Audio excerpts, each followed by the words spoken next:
नमस्कार दोस्तों, कैसे हैं आप? देखिए, बहुत लंबे समय से लगातार युवा हमसे माँग कर रहे थे कि शिक्षक भर्ती को लेकर आप जो जानकारी है, वह हमसे साझा कीजिए। क्योंकि जैसे ही बीजेपी सरकार बनी है, उसके बाद से ही लगातार शिक्षक भर्ती की माँग उठ रही है। हालाँकि इस समय पुरज़ोर तरीके से जो माँग उठाई जा रही है, वह उठाई जा रही है तृतीय श्रेणी शिक्षक भर्ती की। युवाओं की ओर से माँग की जा रही है कि 40,000 पदों पर नई तृतीय श्रेणी शिक्षक भर्ती निकाली जाए, जिसमें L1 और L2 दोनों को शामिल किया जाए। लेकिन जब शिक्षा विभाग के ऑफिशियल आंकड़ों की बात की जाती है, तो ना सिर्फ तृतीय श्रेणी, इसके साथ ही चाहे वो प्रधानाचार्य हो, स्कूल व्याख्याता हो या सेकंड ग्रेड के शिक्षक हों, हालात बड़े दयनीय हैं। क्योंकि जितने पद स्वीकृत हैं, उन पदों की अगर बात की जाए तो तकरीबन 30% पद शिक्षा विभाग में रिक्त चल रहे हैं। युवाओं की ओर से मांग ये की जा रही है कि तृतीय श्रेणी के 40,000 पदों पर नई भर्ती निकाली जाए, लेकिन जो शिक्षा विभाग के आंकड़े हैं, वह दूसरी ही कहानी बयां करते हैं। कुछ आंकड़े मैंने जुटाए हैं, एक बार आपसे साझा करूं। देखिए, यहाँ हम बात करेंगे प्रारंभिक और माध्यमिक शिक्षा दोनों की।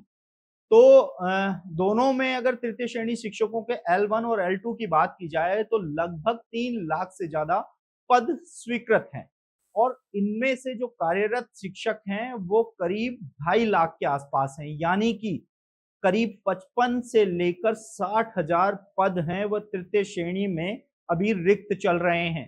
यानी कि जो युवा बेरोजगार 40,000 पदों पर भर्ती की मांग कर रहे हैं, उन युवकों के पास एक मजबूत उदाहरण ये है क्योंकि शिक्षा विभाग में पद रिक्त चल रहे हैं। उनकी मांग को बल इस वजह से मिल रहा है क्योंकि लगभग 55,000 से ज़्यादा पद खाली हैं और 40,000 की ये मांग कर रहे हैं, तो ये वाजिब मांग नज़र आती है क्योंकि 40,000 के बाद भी यदि बात की जाए भर्ती को पूरा होने में, तो इस दौरान लगभग 7 से 8,000 तृतीय श्रेणी शिक्षक और रिटायर हो जाएँगे, यानी कि इन खाली पदों का आंकड़ा पहुँच जाएगा लगभग 62,000। तो 40,000 की ये माँग पुरज़ोर तरीके से उठ रही है। चलिए इन 40,000 पदों पर युवा क्या माँग कर रहे हैं, एक बार आपको वो भी सुनाते हैं। देखिए, काफ़ी लंबा समय हो गया है रीट अध्यापक पात्रता परीक्षा की तैयारी करते-करते अभ्यर्थियों को और पिछली परीक्षा को भी पंचवर्षीय योजना बना दिया गया था सरकार में। पिछली सरकार ने काफ़ी सारी गलतियाँ थी। मेरा ये मानना है कि अब नई सरकार बनी है और जो 100 दिन की जो कार्य योजना बनाई थी, उसमें भर्तियों की घोषणा की बात कही गई थी। अभी तक किसी भी प्रकार की भर्ती की जो है घोषणा नहीं हुई है और प्रदेश का हर युवा लगभग शिक्षक भर्ती की जो तैयारी करने वाले युवा हैं, बड़े ही काफ़ी लंबे समय से इंतज़ार कर रहे हैं रीट भर्ती परीक्षा का कि रीट भर्ती परीक्षा आए और वो एक अपनी तैयारी को एक दिशा दे सकें। क्योंकि रीट पात्रता परीक्षा एनसीटीई गाइडलाइन के अनुसार हर वर्ष जो है उसकी घोषणा होनी चाहिए थी। लेकिन शिक्षा मंत्री जी शिक्षा विभाग में कई सारे बयानों में चर्चा में तो आते हैं, लेकिन नई रीट पात्रता परीक्षा को लेकर अब तक कोई भी इस प्रकार का भाषण नहीं आया कि कब इसकी परीक्षाओं की घोषणा होगी। तो मेरा मानना है सरकार को युवाओं की मांग को ध्यान में रखते हुए नई रीट पात्रता परीक्षा की जल्दी घोषणा करनी चाहिए और अधिक से अधिक जितने भी पद खाली हैं, सभी पदों पर जो है भर्ती प्रक्रिया निकालनी चाहिए।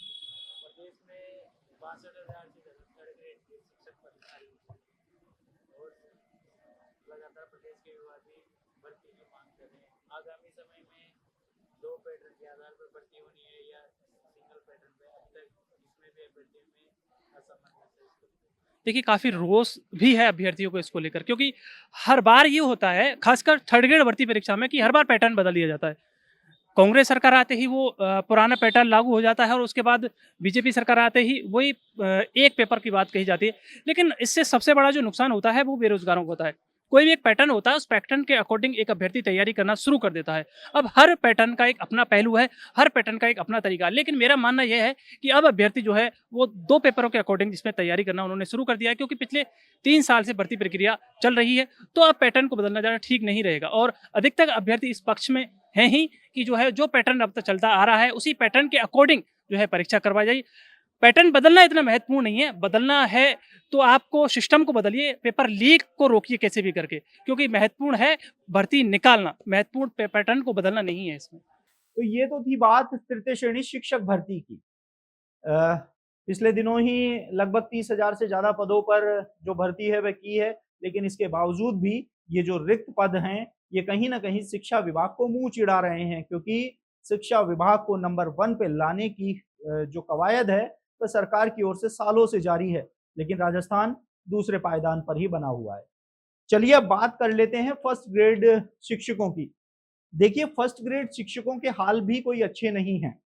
अगर प्रदेश के स्कूलों की बात की जाए तो ये स्कूल लगभग 65,284 स्कूल यहाँ पर हैं और प्रधानाचार्यों के पद यहाँ पर कुल 17,225 स्वीकृत हैं और इनमें से 11,490 पदों पर ही प्रधानाचार्य हैं वह कार्यरत हैं, यानी कि यहाँ पर भी लगभग 6,000 पद खाली हैं। इसके साथ ही अगर उप प्रधानाचार्य की बात की जाए तो कुल 12,404 पद उप प्रधानाचार्य के स्वीकृत हैं।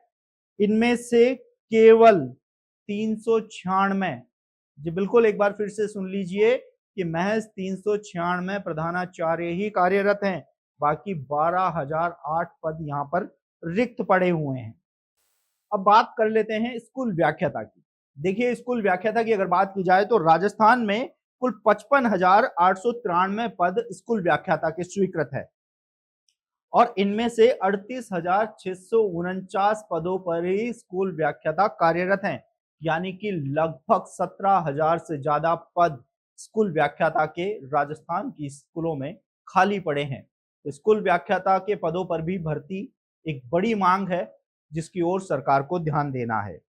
इसके बाद सेकंड ग्रेड की यहाँ पर बात कर लेते हैं, क्योंकि सेकंड ग्रेड शिक्षकों की अगर बात की जाए तो राजस्थान में 1,05,621 पद सेकंड ग्रेड शिक्षकों के स्वीकृत हैं। इनमें से महज 69,761 सेकंड ग्रेड शिक्षक ही कार्यरत हैं, यानी कि सेकंड ग्रेड शिक्षकों के जो पद खाली हैं वो आंकड़ा लगभग 35,000 से ज्यादा का है, यानी कि कुल मिलाकर यदि तीनों में ही बात की जाए फर्स्ट ग्रेड, सेकंड ग्रेड और थर्ड ग्रेड, तो राजस्थान की स्कूलों में लगभग 1 लाख से ज्यादा पद यहाँ पर खाली हैं। ये तो बात थी पदों के खाली होने की।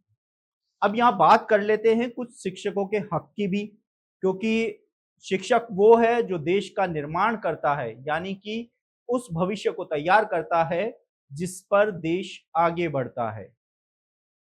पिछले 5 सालों से शिक्षकों को सिर्फ एक चीज का इंतजार है, वो इंतजार है पदोन्नति। पिछले 5 साल से शिक्षा विभाग में पदोन्नति नहीं हो पाई है, ना तो थर्ड ग्रेड से सेकंड ग्रेड में और न ही सेकंड ग्रेड से फर्स्ट ग्रेड में।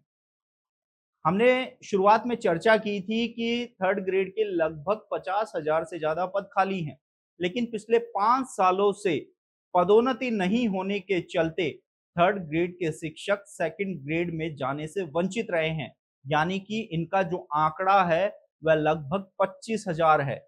यदि पदोन्नति के रास्ते खुलते हैं तो थर्ड ग्रेड से लगभग 25,000 पद और खाली होंगे और इसके बाद थर्ड ग्रेड के खाली पदों की संख्या पहुंच जाएगी 75,000 से ज्यादा। शिक्षक संघ के जो नेता है विपिन प्रकाश शर्मा, उन्होंने क्या कुछ कहा पदोन्नति को लेकर, एक बार वो भी हम आपको सुनाते हैं।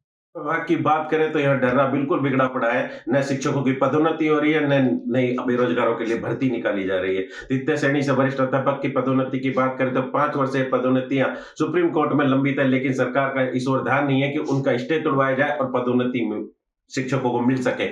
शिक्षक कुंठा में ग्रसित है क्योंकि उन्हें 5 वर्ष से पदोन्नति नहीं मिल पा रही है। अगर बात करें तो 30,000 पद तृतीय श्रेणी के वर्तमान में खाली पड़े हैं और 25,000 शिक्षकों की पदोन्नति नहीं है। ऐसे में 55,000 नई वैकेंसी सरकार निकाल सकती है और बेरोजगारों को लाभ दे सकती है। वहीं बात करें तो वरिष्ठ अध्यापक से लेक्चरर की बात करें तो यह पदोन्नति भी 5 वर्ष से नहीं हो पाई है। सरकार एक नया नियम लेकर आई थी गत सरकार यूजीपीजी का, उस नियम को अब सरकार ने संशोधन कर दिया, लेकिन पदोन्नति नहीं हो रही है। माननीय मुख्य सचिव ने आश्वस्त किया था 31 मार्च से पूर्व सभी विभाग अपनी पदोन्नति कर देंगे, लेकिन शिक्षा विभाग वहीं डर्रा पुराना राग अलाप रहा है और 5 वर्ष से पदोन्नतियां अटकी पड़ी है। तृतीय श्रेणी से वरिष्ठ अध्यापक की, वरिष्ठ अध्यापक से लेक्चरर की पदोन्नति, वाइस प्रिंसिपल का कोर्ट केस में चल रहा है। प्रिंसिपलों की पदोन्नति 2 साल से नहीं है, न जिला शिक्षा अधिकारी की पदोन्नति हो पाई है। ऐसे में शिक्षकों में कुंठा है कि वो आगे पद पर कैसे जा पाएंगे। और वहीं दूसरी ओर बात करें, गत सरकार ने 5,000 स्कूल क्रमोन्नत किए थे, लेकिन पद सृजित करना भूल गई। ऐसे में करीब अगर बात करें तो करीब 21,000 नए पद सृजित करने हैं वहां व्याख्याता के। ऐसे में 20,000 पद खाली पड़े हैं, तो 41,000 पद व्याख्याताओं के खाली है और बच्चों को पढ़ाने के लिए विषय व्याख्याता नहीं है। मूक बधिर शिक्षकों की बात करें, विशेष शिक्षा में सरकार ने पद सृजित करे लेकिन व्याख्याता के उनको प्रमोशन नहीं दे रही है। ऐसे में ये संवेदनशील हुई, तो आजादी के 70 साल निकल चुके हैं, लेकिन ये जो मूक बधिर बच्चे हैं, जो संवेदनशील शिक्षा के विशेष बच्चे हैं, इनको पढ़ाने के लिए व्याख्याता सरकार द्वारा उपलब्ध नहीं है। अब आचार संहिता खत्म होने वाली है, जुलाई में नया सत्र आने वाला है, लेकिन सरकार इस ओर अगर ध्यान देगी तो निश्चित रूप से शिक्षा की रास्ता में गुणवत्ता बढ़ पाएगी। अगर सरकार इस ओर नहीं ध्यान देती तो जो शिक्षा की गुणवत्ता का ढर्रा है वो काफी पीछे चला जाएगा। हम मांग करते हैं कि नया सत्र आने वाला है, सरकार इस ओर ध्यान दे, पदोन्नति की ओर ध्यान दे, नई भर्तियां निकाले, विशेष शिक्षा के व्याख्याता निकाले। सरकार अगर ऐसा करती है तो निश्चित रूप से राजस्थान गुणवत्ता में पहला स्थान प्राप्त करेगा। तो आपने सुना कि विपिन प्रकाश शर्मा का कहना है कि 5 साल से पदोन्नति नहीं हो पाई है। थर्ड ग्रेड का शिक्षक थर्ड ग्रेड पर ही काबिज है, सेकंड ग्रेड का सेकंड ग्रेड पर ही। यानी कि जो पदोन्नति होनी थी 25,000 शिक्षकों की, वो पदोन्नति के रास्ते बंद हैं। हालांकि वर्तमान की बीजेपी सरकार ने ये कहा था कि मार्च में पदोन्नति के रास्ते खोल दिए जाएंगे, लेकिन मार्च को बीते हुए 2 महीने का समय हो गया है। सिर्फ आचार संहिता का हवाला दिया जा रहा है। ऐसे में युवा बेरोजगारों को हमने सुना कि वो 40,000 पदों पर थर्ड ग्रेड शिक्षक भर्ती की मांग कर रहे हैं। सेकंड ग्रेड और फर्स्ट ग्रेड में भी लंबे समय से भर्ती की मांग हो रही है। इसके साथ ही पदोन्नति की आवाज पुरजोर तरीके से बुलंद हो रही है। तो ये वो आंकड़े थे जो हमने शिक्षा विभाग की ऑफिशियल वेबसाइट से लिए हैं। इसमें किसी भी प्रकार की कोई काट-छांट नहीं की गई है। युवाओं ने अपनी बात रखी है कि 40,000 पदों पर उनको तृतीय श्रेणी शिक्षक भर्ती की विज्ञप्ति चाहिए। तो वहीं शिक्षकों की मांग है कि पदोन्नति का रास्ता खोलें और सालों से शिक्षकों की जो एक उम्मीद है उसको पूरा किया जाए। ऐसे में अब देखना होगा कि युवाओं को साध कर सत्ता में आई बीजेपी सरकार युवाओं के सपनों को कब पूरा करती है। इसके साथ ही 5 साल से शिक्षकों की जो एक मांग चली आ रही है उसके रास्ते कब खुलती है। आप देखते रहिए एजुकेशन नगरी। मैं हूं ललित वर्मा।